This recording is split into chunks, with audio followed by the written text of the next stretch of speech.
Waking up with a head wound in an alley, a man knows only one thing. Somebody tried to kill him. Uncertain about himself, he evades people searching for him and hops a train with another drifter heading for the Rafter D Ranch, a place known to take in all manner of drifters and outlaws. With some hazy recollections and a few articles on his person, the amnesiac comes to believe he might be the bounty hunter named Noon, who is on his way to this very ranch to help its rightful owner, a young woman named Fan Davidge. Still uncertain about his identity and what sort of man he was, Noon leaves the ranch, promising to return, and heads to the West Texas town of El Paso. While he doesn't go to Rose's Cantina or fall in love with a Mexican girl, his encounters with various gun thugs and local figures of importance lead him to believe that he was indeed hired to run off the riffraff from the Rafter D. There is a wrinkle, however, because Noon also learns there is supposed to be a fortune in stolen Spanish gold hidden somewhere on the ranch, and everyone wants a piece of it. June on the Range is a reading event created by Michael K. Vaughan to celebrate all types of Western stories. You'll find a link to his awesome channel in the description, along with links to everyone else writing in the June on the Range posse. While not one of Lamour's best-known novels, The Man Called Noon is a solid bit of Western action with an introspective twist. I'm not often a fan of having an amnesiac protagonist.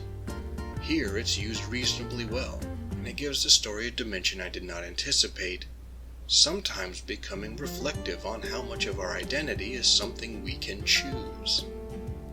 It brought to mind Total Recall, The Crooked Way, and The Bourne Identity, also all genre stories that use the amnesiac protagonist for both plot and thematic purposes.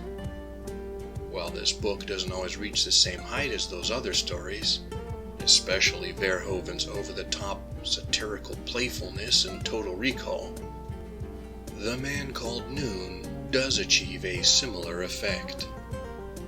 The novel falls into 4 acts of roughly equal length. The first act focuses on the panicked confusion of his amnesia and getting out of the immediate trouble. The second act follows Noon to El Paso, and as he follows leads about his own identity and what he was supposed to be doing.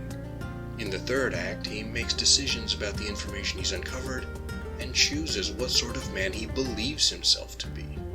And in the final act, he sets out to protect Fan Davidge and her ranch against the outlaws and others who are trying to take the rumored gold for themselves. The plot moves briskly, helped along by Lamour's crisp writing style. Similarly, even though the book is often introspective, it does not become an exercise in navel-gazing and endless internal monologues. As important as the internal recovery and development of Noon is, the story always makes sure there is an external pressure on him, meaning he has to be on the move and making choices with incomplete information. This stress is added to the already traumatic amnesia and ethical questioning about who Noon was and who he wants to be. The novel manages to deliver both a guns-blazing Western adventure and a contemplative look at ethics and identity. Aside from Noon, it seems like Lamour decided at random which characters to develop. There are some central characters where you'd think it would be important if we knew more about them, but they remain flat.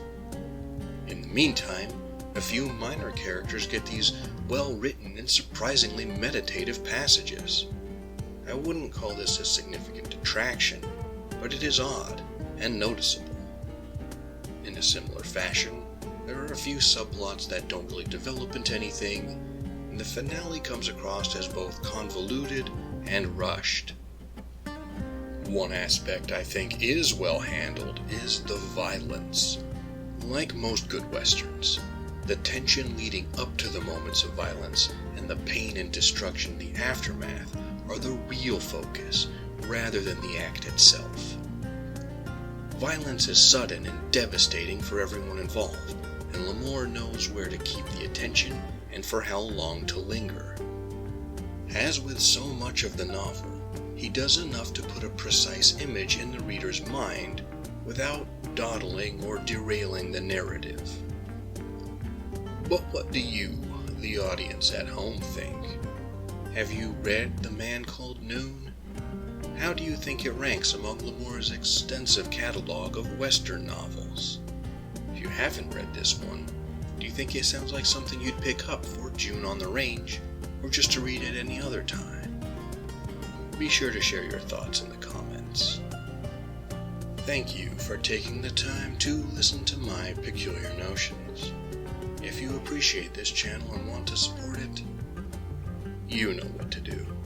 You can also take a moment to like, comment, share, and subscribe to the channel of another YouTube creator you enjoy, or the algorithm will leave them with an amnesia-inducing head wound in Texas. Until next time, read some good westerns, live, and be well.